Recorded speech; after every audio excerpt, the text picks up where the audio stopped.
আমি আবার এসে গেলাম দীপিকা মজুমদার দত্ত। আজকে একটা সাধারণ রান্না নিয়ে সবাই ঘরে ঘরে করে। ওই যে মানুষের 3 হাত, ডান হাত বা হাত একটা অজুহাত, আমারও সেই অজুহাত। একটা সাধারণ রান্না নিয়ে তোমাদের কাছে চলে এলাম। তোমাদের যে খুব ভালোবাসি, তা আমি যা করি তাই তোমাদের সাথে আমি শেয়ার করতে চাই। তাহলে দেখো আজকে আমি কি করব। এই যে 2 রুই মাছের পিস, আমরা দুজন তো তাই 2 পিস। এটা সাধারণ রান্না, একদম ঘরে প্রচলিত রান্না। তার জন্য লাগছে সর্ষের তেল, আলু, এই যে আমি আলু সেদ্ধ করে রেখেছি, পটল কেটে রেখেছি, তাছাড়া তোমার যেরকম লাগে আদা, পেঁয়াজ, জিরে, ধনে ওগুলো আমি বেটে রেখেছি, কাঁচা লঙ্কা দিয়ে আমি এটা বেটে রেখেছি। জিরে ধনের অবশ্য গুঁড়োটা নিয়েছি। আর তোমার কাশ্মীরি লাল লঙ্কার গুঁড়ো, টমেটো, হলুদ, নুন, আর একটা জিনিস হলো গন্ধরাজ লেবুর পাতা। এটা আমি আজকে দেব। এই পাতাটা দিলে না মাছের ঝোলের গন্ধটা খুব সুন্দর হয়। ঠিক আছে, তাহলে আমি রান্নার পর্বে আসি। গ্যাস জ্বালিয়ে আমি কড়াইয়ে তেল দিয়ে দিয়েছি। এবার মাছটা আমি ভাজবো। মাছটা আমি নুন হলুদ দিয়েই মাখিয়ে রেখেছি। এবার দেখো, দেখতে পাচ্ছ? এবার আমি তোমার এই কড়াইয়ের মধ্যে একটু নুন ছিটিয়ে দেবো, তাহলে না আমার মাছগুলো লাগবে না। তেল তো আমার গরম হয়ে গেছে, কারণ তোমাদের সাথে কথা বলার সময় আমি গ্যাস জ্বালিয়ে কড়াইয়ে তেল দিয়ে আমি রেখে তোমাদের সাথে কথা, যার জন্য তেল গরম হয়ে গেছে। এইবার আমি তেলে দেখো মাছ দিয়ে দিচ্ছি।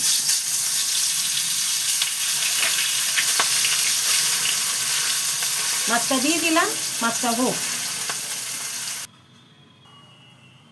এই দেখো মাছগুলো আমি লাল লাল করে ভেজে তুলে নিয়েছি। মাছে আমি তেলটা বেশি দিয়েছিলাম বলে খানিকটা তেলও আমি বাটিতে রেখে দিয়েছি।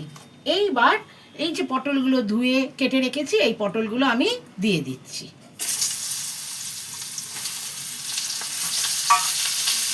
এতে সামান্য নুন দিচ্ছি,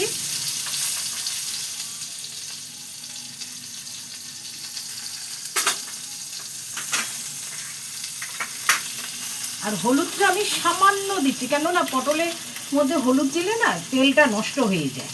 এর জন্য আমি হলুদটা একদম নামে মাত্র দিচ্ছি। এইবার এই পটলটাকে একটু লাল লাল করে ভেজে তুলে রাখবো। তারপরে ওই তেলেই আমি আলুটা ভেজে নেবো। আর আমি সবসময় মাছটা বেশি তেলে ভাজি, ভেজে তেলটা তুলে রাখি, কেন লাস্টে মাছের ঝোলে নামাবার সময় ওটা দিয়ে নামাই। সবসময় তো কাঁচা তেল দিলে ভালো লাগে না। ওই ভাজা তেলটা দিলাম, অথচ রান্না করলাম অল্প তেলে, আর ওপর দিয়ে ওই তেলটা দিয়ে দিলে বেশ তেল তেলা লাগলো। এর জন্য আমি করি। এবার পটলগুলো ভাজা শুরু হয়েছে, ভাজা হোক। এই দেখো পটলগুলো আমার ভাজা হয়ে গেছে, এবার তুলে রাখছি। পটলগুলো আমার ভাজা হয়ে গেছে, তুলে রাখলাম। এইবার আমি সামান্য তেল দিয়ে, একদম অল্প তেল দিয়ে আলুটাকে ভেজে নেব। কেন সত্যি বলতে কি অত বেশি তেল আমরা খাই না। তেল আলুটা দিয়ে দিলাম। এইবার আলুটাতে আমি হলুদ আর নুন দিয়ে দেবো, দিয়ে ভেজে তুলে রাখবো। এই যে হলুদ দিলাম, আর এই যে নুন দিচ্ছি, হলুদ দিয়েছি, এবার নুন দিয়ে দিলাম। দিয়ে এটাকেও আমি পটলটার মতো করে লাল লাল করে ভেজে তুলে নেব। এবারও আমি আলুটা ভাজা হয়ে গেছে, আলুটাকেও তুলে রাখছি। দেখো আলুটা কিন্তু আমার আগে থেকে সেদ্ধ করা ছিল। হ্যাঁ, এবার আলুটা আমি ভেজে রেখেছি, তুলে রেখে দিলাম। এবার আমি কড়াইয়ে আবার তেল দিয়ে দিচ্ছি।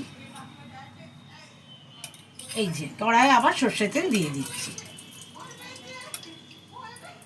কারণ আমার তেল রয়েছে, তার জন্য আমি অল্প করে তেলটা দিলাম, লাগলে আবার দেবো। এই যে এবার পটলটা টমেটোটা দিয়ে দিলাম। টমেটোটা দিলাম, টমেটোর সাথে একটুখানি নুন দিয়ে দিচ্ছি। টমেটোটা একটুখানি মজে নিই, নরম হয়ে গেলে তারপরে আমি মশলাগুলো দেব। এইবার এতে আমি এই যে মশলাগুলো দিয়ে দিচ্ছি। পেঁয়াজ, আদা, তারপরে তোমার জিরে ধনেটা অবশ্য গুঁড়ো দিয়েছি, আর পেঁয়াজ, আদা আর কাঁচা লঙ্কাটা আমার পেস্ট, এটাকে আমি বেটে নিয়েছি। এটা দিয়ে এবার হলুদ দেবো, নুন দেবো,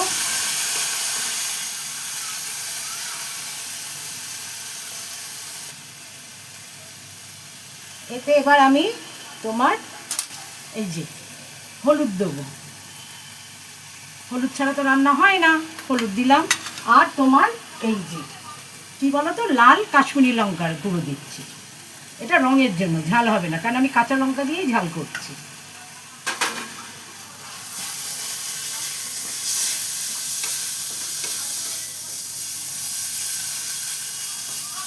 সামান্য নুন দিয়ে দিচ্ছি আন্দাজ মতো, লাগলে পরে দেওয়া যাবে।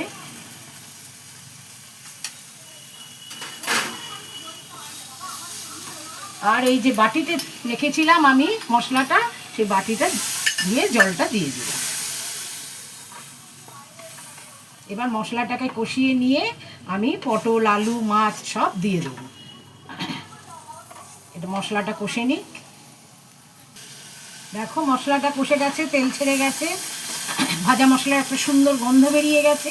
এবার আমি এতে এই যে পটল ভেজেছিলাম আর আলু ভেজেছিলাম এগুলো দিয়ে দিলাম। দিয়ে এবার মশলাটা ভালো করে এই সবজিগুলোর মধ্যে মাখিয়ে নেব। দেখো সবজিগুলোর মধ্যে মশলা মাখানো হয়ে গেছে। আমি অন্য ওভেনে একটা কড়াইয়ে জল বসিয়েছিলাম, এবার উষ্ণ গরম জলটা দিয়ে দিই।